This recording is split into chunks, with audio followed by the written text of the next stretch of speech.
새날을 여는 새벽 말씀 나눔입니다.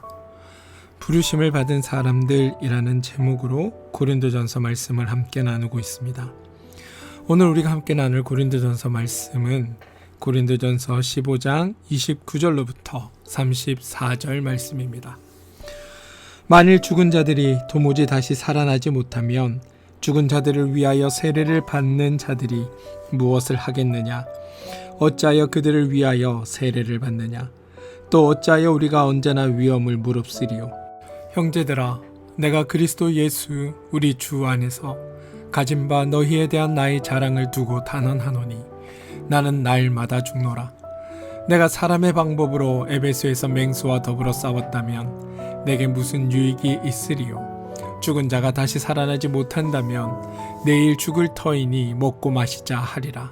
속지 말라. 악한 동무들은 선한 행실을 더럽히나니 깨어 의를 행하고 죄를 짓지 말라. 하나님을 알지 못하는 자가 있기로 내가 너희를 부끄럽게 하기 위하여 말하노라. 고린도전서 15장 29절로부터 34절입니다. 오늘 본문 31절에서 바울은 놀라운 고백을 합니다. 형제들아, 내가 그리스도 예수 우리 주 안에서 가진 바 너희에 대한 나의 자랑을 두고 단언하노니 나는 날마다 죽노라. 나는 날마다 죽노라. 이 표현이 너무 멋있어서 실제로 죽은 사람은 없지만 대단한 믿음의 소유자처럼 엄청난 충성을 하는 사람처럼 이 표현이 사용됩니다. 그래서 그 구절만 보면 마치 기독교의 대표적인 마인드가 희생인 것처럼 우리가 수고해서 하나님을 영화롭게 할 수 있는 것처럼 착각을 유발하기도 합니다. 그런데 여러분, 나는 날마다 죽노라 이 표현은 우리의 목숨하고는 아무런 관계가 없는 말입니다. 그러니 이 구절을 놓고 나는 죽도록 충성한다, 나는 죽을 각오로 헌신한다, 나는 죽을 만큼 일한다 이런 표현은 사용해서는 안 되는 겁니다. 나는 날마다 죽노라 인데 목숨과 관련된 표현이 아니다? 그렇다면 도대체 바울은 무엇을 위해 또 혹은 무엇에 대하여 죽는다고 말하고 있는 것일까요? 바울의 본질적인 의미는 죄에 대하여 죽노라라는 의미입니다. 여러분, 성도에게는 언제나 두 가지의 마음, 두 가지의 원리, 두 가지의 속성이 있습니다. 하나는 예전부터 자리 잡고 있던 죄의 마음, 죄의 원리, 죄의 속성입니다. 그리고 다른 하나는 구원받은 후 새롭게 배워가는 하나님의 마음, 하나님의 원리, 하나님의 속성이 있습니다. 이 두 원리 중에 우리는 무슨 일을 하던, 무슨 생각을 하던, 무슨 판단을 하던, 어떤 결정을 해야 하던, 어떤 행동을 해야 하는데 그 행동을 하나님의 마음과 하나님의 원리와 하나님의 속성에 따라 해야 한다라는 겁니다. 그래서 바울이 표현하는 나는 날마다 죽노라 라는 이 말은 나는 날마다 어떤 결정을 내리는 그 순간마다 죄에 대하여는 죽고 하나님에 대하여 살아서 그것으로 나는 결정하고 행동한다라는 표현이라는 겁니다. 다시 말해 나는 날마다 죄에 대하여 죽노라 라고 고백하고 있다는 겁니다. 그러면서 동시에 바울은 이렇게 말하는 겁니다. 나는 날마다 죽노라. 죄에 대해 죽노라. 하지만 나는 하나님에 대해서는 날마다 사노라. 이게 바울의 날마다 죽노라라는 것의 의미입니다. 죽는 것으로 여러분 끝이 나면 안 됩니다. 죽었으면 다시 살아나야 합니다. 왜? 우리는 부활을 믿는 자들이니까. 다시 살아나기에 죄에 대해서는 죽었지만 하나님에 대하여 살아난다. 이게 가능한 이야기가 된다는 겁니다. 여러분, 신앙은 희생이 아니라 유익이고, 신앙은 손해가 아니라 유익이고, 신앙은 강요가 아니라 자원함입니다. 내가 따져보니까 내가 계산해 보니까, 내가 비교해 보니까 하나님을 믿는 게 훨씬 좋아. 그래서 기뻐서 즐거워서 자원해서 하나님을 따르는 것, 그게 하나님을 바르게 믿는 우리의 신앙의 참 모습입니다. 그래서 본문 32절에서 바울은 이렇게 말하는 겁니다. 내가 사람의 방법으로 에베소에서 맹수와 더불어 싸웠다면 내게 무슨 유익이 있으리요. 32절을 여러분 문자 그대로 읽으면 큰일 납니다. 바울이 맹수와 더불어 싸웠다라는 말은 실제 동물과 싸웠다라는 게 아닙니다. 32절을 풀이할 수 있는 힌트가 맨 앞에 나오는 단어인데요. 그게 뭐냐? 내가 사람의 방법으로. 그러니까 바울이 사람이나 육체나 몸 이런 표현을 사용할 땐 주로 죄라는 것을 의미하면서 사용했으니까 바울이 말하는 말은 자신이 에베소에 있을 때 죄의 원리, 죄의 방법, 죄의 방식 등으로 살아가는 사람들과 부딪히며 그들 가운데서 하나님의 사람으로 살아내기 위해 싸웠다라는 표현입니다. 그런데 그 싸움이 얼마나 처절하고 그 죄와의 싸움이 얼마나 치열하고 그 죄와의 싸움이 얼마나 냉정하고 교활하고 집요했는지 바울은 그 죄와의 싸움이 마치 내 생명을 노리는 맹수와 더불어 싸우는 것 같았다라고 표현하고 있다는 겁니다. 사도행전 19장에 가면 바울이 에베소에서 활동을 합니다. 귀신 들린 사람을 쫓아내고 병자들을 고치고 많은 일들을 행했습니다. 심지어 바울이 쓰던 손수건을 갖다 놔도 사람들의 병이 고쳐졌습니다. 그래서 바울을 보고 어떤 사람이 나는 잘 모르는데 바울이 말하는 예수의 이름으로 명한다라고 얘기했더니 병이 나아버립니다. 그런 일들이 바울이 있던 곳에서 에베소에서 막 일어났습니다. 그런데 여러분, 이런 일들은 좋은 일들 아닙니까? 그런데 그 동네에 데메드리오라고 하는 어떤 은을 가져다가 신상을 만들어 먹고 사는 사람이 있습니다. 바울이 와서 복음을 전하니까 이제 신상 같은 게 필요 없다고 해서 사람들이 더 이상 그를 찾지 않게 되었습니다. 그래서 이전처럼 자기가 많은 돈을 벌 수 없게 되었습니다. 바울로 인해 그 지역에 사는 사람들에게 병이 났고 귀신이 쫓아져가고 놀라운 일들이 일어나고 있는데 이 사람의 관심은 온통 자기의 밥벌이에 있었던 겁니다. 그래서 바울을 고발하고 쫓아냅니다. 어떤 사람이 귀신이 들렸습니다. 주인이 그 귀신 들린 여자를 데리고 맨날 점치면서 그걸로 벌어먹고 살고 있었습니다. 그런데 어느 날 바울로 인하여 그 귀신 들린 여인에게 있던 귀신이 쫓겨났습니다. 주인 입장에서 내 밑에서 고생했는데 이제 치유되었으니 자유롭게 살아라라고 할 법도 한데 이 사람이 하는 소리가 아니 왜 귀신 들린 사람을 고쳐서 내 밥벌이를 못하게 하느냐라고 다시 귀신을 불러와 이 종에게 도로 집어넣으라고 원상태로 회복시키라고 바울에게 요구한다는 겁니다. 그러면서 동네 사람들 다 불렀다가 야, 저 바울 때문에 우리가 망한다, 굶어 죽게 생겼다라고 얘기하면서 바울 일행을 잡아다가 놓고 아데미 신전에 모여서 집회도 하며 바울을 방해했습니다.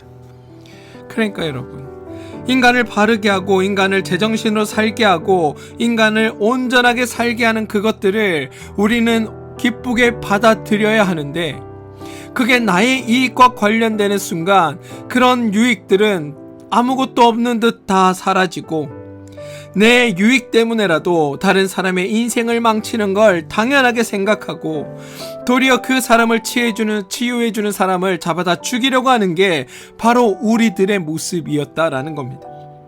바울은 이런 자들과 함께 살았고 이런 자들 틈에서 하나님의 복음을 전했고 이런 자들과 싸웠던 겁니다. 그래서 그 싸움이 얼마나 치열했던지 마치 맹수와 더불어 싸우는 것 같았다라고 말한다는 겁니다. 저는 바울의 심정을 여러분들이 더 잘 이해하실 거라 생각합니다. 여러분들도 매일매일 이 맹수와 같은 자들과 싸우지 않습니까? 말도 안 되는 것을 요구하고 말도 안 되는 것을 이야기하면서도 자기가 옳다고 주장하고 불법과 불의가 판치는 것을 보면서 그래도 나는 그리스도인이니까 하나님의 사람이니까 정직하게 살아야지라고 생각하며 살 때 그런 나를 향해 사람들은 네가 얼마나 잘났느냐 보자고 손가락질하는 게 우리가 사는 여러분들이 사는 세상의 모습 아닙니까? 그런 삶을 바울은 맹수하고 싸우는 것 같다라고 말하고 있는 겁니다. 저는 여러분들이 정말 대단한 삶을 살고 있다고 생각합니다. 정말 훌륭한 것은 바로 여러분들이라고 저는 생각합니다. 보십시오. 세상은 죄의 원리로 움직입니다. 그 속에서 그리스도인을 살려고 고군분투하는 것이 여러분들의 삶임을 잘 압니다. 눈앞에 보이는 허다한 죄와 그 죄로 말미암아 일어나는 그 원리와 현상들 앞에 그 죄가 주는 미혹들 앞에 내가 어디까지 타협해야 하는지 늘 고민하면서 그럼에도 하나님의 사람으로 살기 위해 애쓰는 여러분들의 모습, 그게 여러분들의 삶임을 저는 압니다.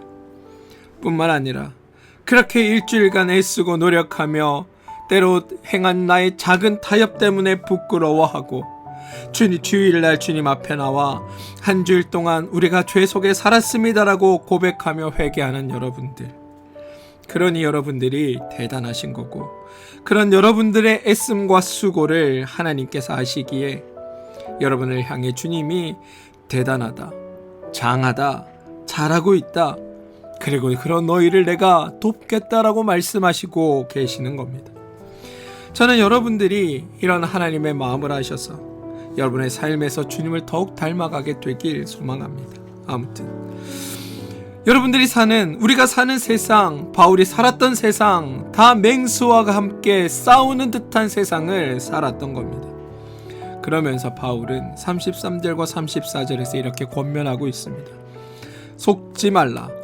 악한 동무들은 선한 행실을 더럽히나니 깨어 의를 행하고 죄를 짓지 말라. 여러분, 지금 바울이 어떻게 이야기를 끌고 가고 있느냐 하면 부활에 관한 이야기를 쭉 해오다가 몸에 관한 이야기로 끝나는 게 아니라 죄를 짓지 말라라는 이야기로 끝을 내고 있다는 겁니다.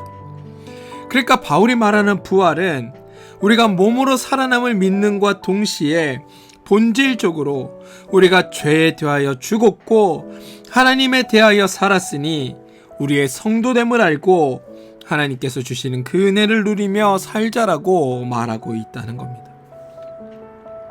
현대 영성가라고 불리는 헨리 라우엔이라는 목사님은 이렇게 말했습니다.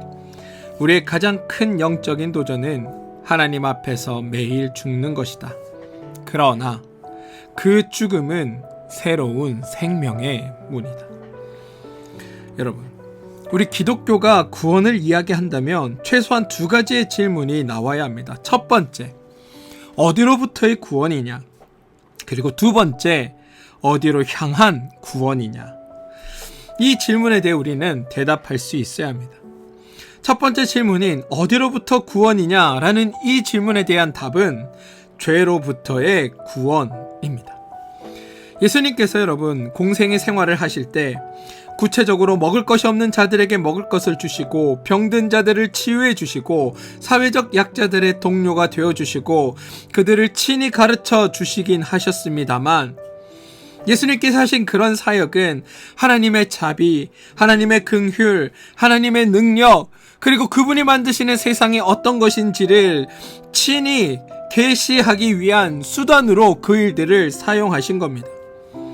그래서 많은 이적과 기적이 주님을 통해 일어났지만 가장 핵심적인 사역은 십자가의 사역과 부활하심으로 말미암아 주어지는 그 구원의 완성이었음을 우리는 고백할 수 있어야 합니다. 이게 고백되지 않으면 사실 아무런 의미가 없습니다. 예수님 사역의 가장 큰 부분, 바로 십자가와 부활에 있다. 구원받기 전에 사람들은 죄의 문제가 중한지를 모릅니다. 그러니까 은혜 받기 전에는, 구원받기 전에는 모든 문제가 가난이나 무지나 질병이나 억압이나 편견 같은 것들, 그런 것들이 가장 심각한 문제라고 생각을 했습니다. 그런데 하나님께서 행하신 일들을 경험하고 하나님께서 이루신 일들을 깨닫고 은혜를 받고 난 후에 죄의 문제를 배우고 나서는 인간의 문제, 가장 본질적인 것이 죄이고 이것을 해결할 수 있는 방법이 우리에겐 없다는 것을 깨닫게 됩니다. 그리고 그때가 되면 하나님께서 나의 죄를 사하여 주신 것, 하나님께서 우리를 구원해 주신 것, 그게 얼마나 큰 은혜인지, 내가 죄로부터 구원받은 게 얼마나 감사한 일인지 감격하게 되어 있는 겁니다. 제가 아직 인생을 다 살아보진 않았지만 그래도 살면서 보니까 오르막이 있으면 내리막도 있고 또 내리막이 있으면 오르막이 있기도 하고 높아지다가 낮아지기도 하고 또 낮아지다가 높아지는 것이 인생 같긴 합니다. 게다가 지금은 힘든 것 같은데 나중에 보니까 그 힘듦이 약이었다라는 것을 발견하기도 되고, 지금은 엄청 좋은 일 같은데 나중에 보니까 그게 오히려 나를 망치는 길이었구나라고 깨닫게 되는 일들도 많습니다. 그런데 은혜를 받고 구원을 받고 그 구원의 감격을 누리고 나니 우리의 그런 상관없이, 그런 상황과 관계없이 죄라는 것이 얼마나 우리를 곤고하게 했으며, 죄라는 것이 우리를 얼마나 서로 아프게 했고, 죄라는 것이 얼마나 우리를 힘들게 했는지, 그래서 그 죄를 나 스스로 해결할 방법이 없었는데 하나님께서 이것들을 해결해 주셨구나, 그게 고맙고 감사하고 그게 하나님의 사랑이구나를 깨닫게 됩니다. 저는 그게 우리 그리스도인 안에서 일어나야 하는 일이라 생각합니다. 어디로부터 구원이냐? 바로 죄로부터 구원이다. 여기에 대해서 여러분들이 분명히 고백할 수 있게 되기를 소망합니다. 그럼 이 구원은 어디를 향해 가야 하는가? 여러분, 이스라엘 백성이 출애굽한 것의 끝이 아니었습니다. 그들은 하나님께서 인도하시는 가나안 땅에 들어감으로써 그들의 모든 여정이 끝이 났습니다. 우리 또한 마찬가지입니다. 죄로부터 구원받아 나온 것에서 끝나면 안 됩니다. 이 나온 후 어디로 갈 것인가가 분명해야 합니다. 새로이 들어가는 곳에, 그곳에 대한 구원이 선포되어야 하는 겁니다. 많은 분들이 이곳을 우리가 죽어서 가는 천국 정도로 생각합니다. 그런데 하나님은 그렇게 말씀하지 않으십니다. 하나님의 대답, 하나님께로 향한 구원이다라고 말하고 있습니다. 하나님께로 향한 구원이다. 죽어 천국 가는 것이 아니라 우리의 삶 여정 자체가 죄로부터 출죄했으면 이제 하나님을 향해 그 여정을 가야 한다라고 말하고 있다는 겁니다. 그래서 우리는 우리의 삶 전체를 통해 하나님을 배우고 하나님을 알고 하나님의 마음과 심정과 원리와 개념과 방법을 가지는 존재로 나아가야 하는 겁니다. 죽어 천국 가는 게 목적이 아닙니다. 이 땅에 살면서 우리가 살아가는 모든 삶의 여정에서 하나님을 발견하고 하나님의 마음과 생각과 뜻을 깨달아 나 또한 그분처럼 그분을 닮아가는 존재로 변화되는 것, 그게 우리의 삶의 여정이어야 한다는 겁니다. 그래서 생각하고 판단하고 결정하고 행동하는 그 모든 것에 하나님의 가치체계, 하나님의 사고방식이 작용되는 자들, 그게 성도의 모습이어야 한다는 겁니다. 여러분, 모든 사람은 태어나면서부터 저절로 죄를 배웁니다. 그리고 주변에 죄가 충만하니까 그저 살아있는 모든 순간에 죄에 대하여 노출되게 되어 있습니다. 그러니 죄로 충만하고 죄가 익숙합니다. 구원받았다고 해서, 죄로부터 구원받았다고 해서 순간적으로 우리가 가지고 있는 죄적 사고가 완전히 사라지고 거기에 하나님의 가치 체계가 사로잡느냐? 그렇지 않다는 겁니다. 소속이 바뀌고 죄인에서 성도로 존재가 바뀌었지만 그 성도가 가지고 있던 가치 체계나 사고인식이나 인식체계나 살아가는 삶의 자리는 여전히 죄 가운데 머물고 있습니다. 그래서 성도가 된 후에도 말씀을 통해 하나님을 알아야 하고, 성도가 된 후에도 말씀을 통해 하나님을 배워야 하는 겁니다. 그리고 단순히 알고 배우는 것에서 그치는 것이 아니라 그런 삶을 살겠다고 그렇게 애쓰고 노력해야 하는 것들이 우리 삶에 필요한 겁니다. 다시 말해, 하나님과 마음과 하나님의 기준과 하나님의 원리를 알아서 하나님적인 사고와 하나님적인 가치체계와 하나님적인 인식체계를 새로 습득해 가야 하는 것, 그게 신앙생활이고 믿음의 여정인 겁니다. 저는 그 일들을 여러분들이 포기하지 않으시기 바랍니다. 구원에 대한 첫 번째 질문이 어디로부터 구원이냐? 바로 죄로부터 구원이다. 두 번째 질문이 어디로 향한 구원이냐? 하나님을 향해 가는 구원의 여정이다. 그러면 세 번째가 나오는데요. 세 번째가 뭐냐 하면 구원받은 존재이니 그것을 알고 누리며 살자입니다. 우리가 세상에서 누리자고 하면 세상 사람들이 이렇게 말합니다. 누리자고? 그거 돈 있는 사람, 시간 있는 사람, 빽 있는 사람, 여유 있는 사람만 누릴 수 있는 것 아니야? 누릴 만한 상황이 되고 누릴 만한 여유가 있어야 누리지라고 푸념합니다. 그런데 성도는 무엇을 누려야 하는가 하면 하나님의 마음, 하나님의 심정, 하나님의 능력을 누려야 합니다. 우리를 구원하신 분이 전능하신 하나님이심을 깨닫게 되면 여러분, 우리에게 주어진 생을 누리며 살 수 있습니다. 나의 삶을 인도하시고 나의 삶을 책임지시는 분이 전능하신 그 하나님이시다. 그리고 그분은 우리를 향한 그 선한 뜻을 포기하지 않으시고 꺾지 않으시고 그 선한 뜻을 이루시기 위해 오늘도 나를 위해 수고하고 애쓰신다. 이게 우리 가운데 고백되어지면 그 다음부터의 우리의 삶은 하나님께서 행하시는 것들과 이루신 것들과 이루실 것들에 대한 것들로 기쁘고 즐겁고 감사하며 살아갈 수 있다는 겁니다. 저는 그런 마음을 여러분들이 누리며 살아가는 성도 되길 소망합니다. 질문하겠습니다. 구원 받으셨죠? 은혜 받으셨죠? 하나님의 영이 여러분들과 함께 하심을 믿으시죠? 그럼 여러분들이 받으신 것 버리지 않고 가지고 계시죠? 받으셨고 지금도 가지고 계시면 그 다음엔 그걸 여러분들 것으로 여기고 누리시기 바랍니다.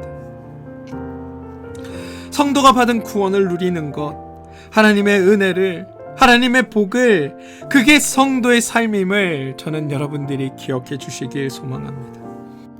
그렇게 우리가 하나님의 성도됨을 깨달았으면 그 다음부터 우리의 고백이 달라져야 합니다. 예수님 부활하셨네, 여기에서 끝나는 고백이 아니라 예수님 부활하셨네, 그래서 나도 구원받았네 의 고백으로 이어져야 한다는 겁니다. 예수님이 사망 권세를 이기셨네 에서 끝나는 것이 아니라 예수님이 사망 권세를 이기셨네, 그래서 내가 신나고 복되게 살게 되었네 라는 고백으로 연결되어야 한다는 겁니다. 무슨 말이냐면 예수님에 대한 이야기를 하면서 동시에 그 예수님께서 행하신 일로 말미암아 내가 얻은, 내가 받은, 내가 누리게 된 하나님의 은혜와 하나님의 복과 내가 받은 유익을 함께 고백할 수 있어야 한다는 겁니다. 그래서 바울은 고린도후서 5장 17절에서 이렇게 고백합니다. 보라, 이전 것은 지나갔으니 보라, 새 것이 되었도다. 우리는 새로운 피조물이라 라고 고백하고 있다는 겁니다. 하나님이 날 구원하셨습니다. 그래서 이제 내가 하나님 안에 새로운 피조물이 되었습니다.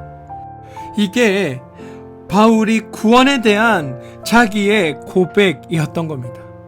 저는 바울의 이런 고백처럼 여러분들만의 고백이 하나님 앞에 드려지게 되길 소망합니다. 그런데 여러분, 이런 고백을 드리기에 앞서 우리가 한 가지 더 해야 할 것이 있습니다.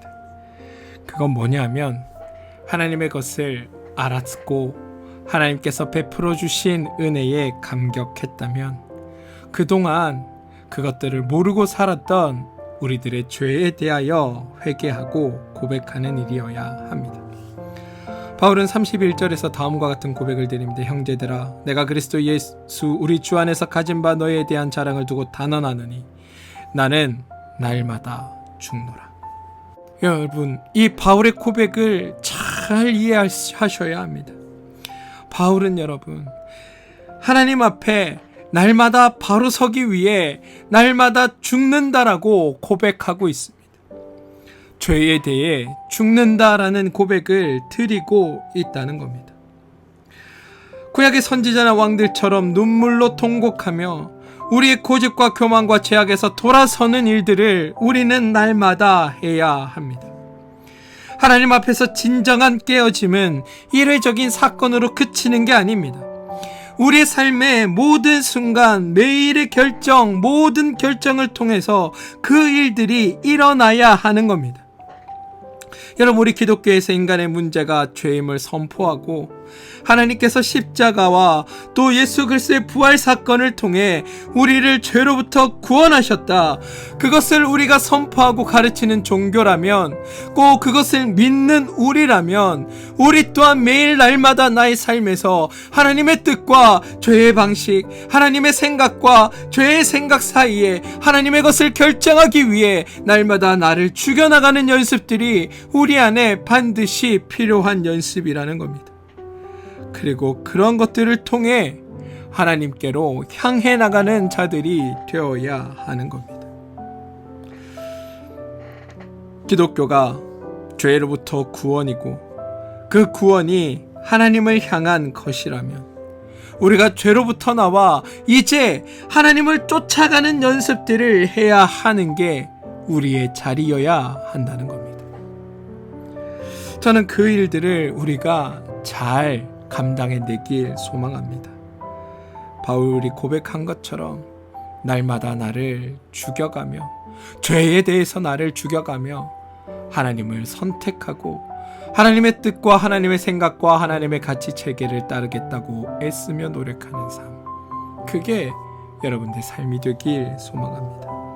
사랑하는 성도 여러분, 어제 말씀과 오늘 말씀을 이제 결론 짓겠습니다.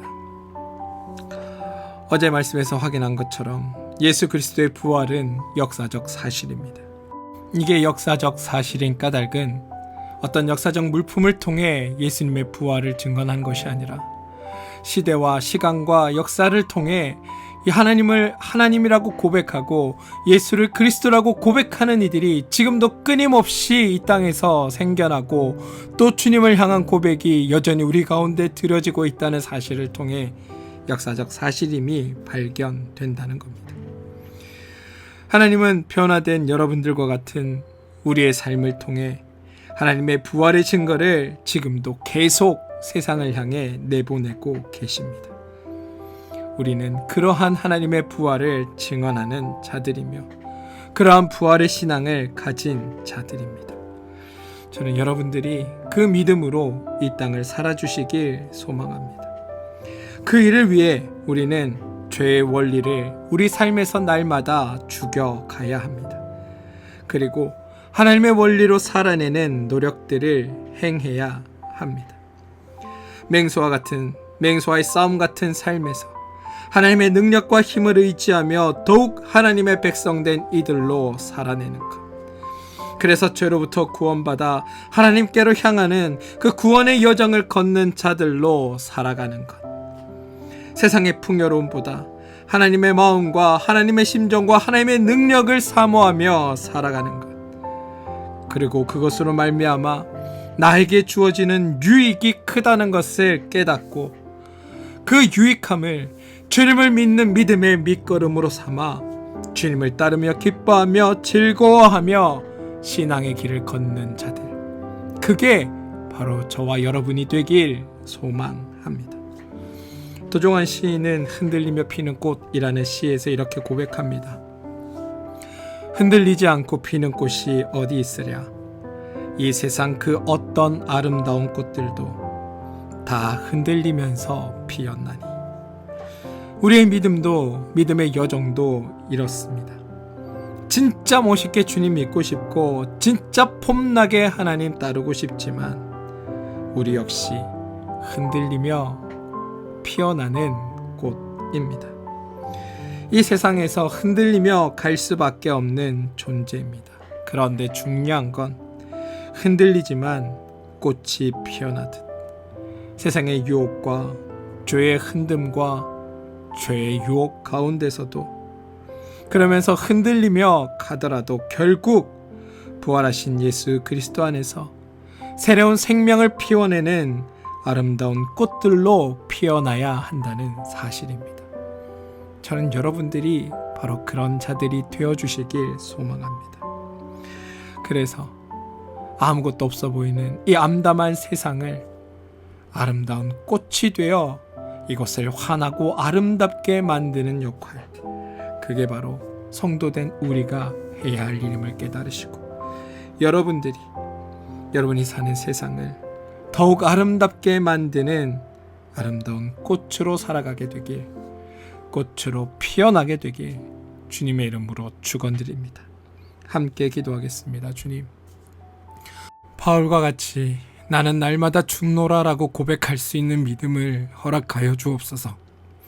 매일매일 죄의 유혹과 세상의 미혹 앞에서 죄에 대해서는 죽고 하나님에 대해서는 살게 하여 주옵소서. 맹수와 같은 세상에서 흔들리며 살아갈 때에 주님의 능력을 의지하여 승리하게 하옵소서. 무엇보다 예수 그리스도로 말미암아 받은 구원과 은혜를 날마다 기뻐하며 누리는 새로운 피조물로 살게 하여 주옵소서. 예수님의 이름으로 기도합니다. 아멘.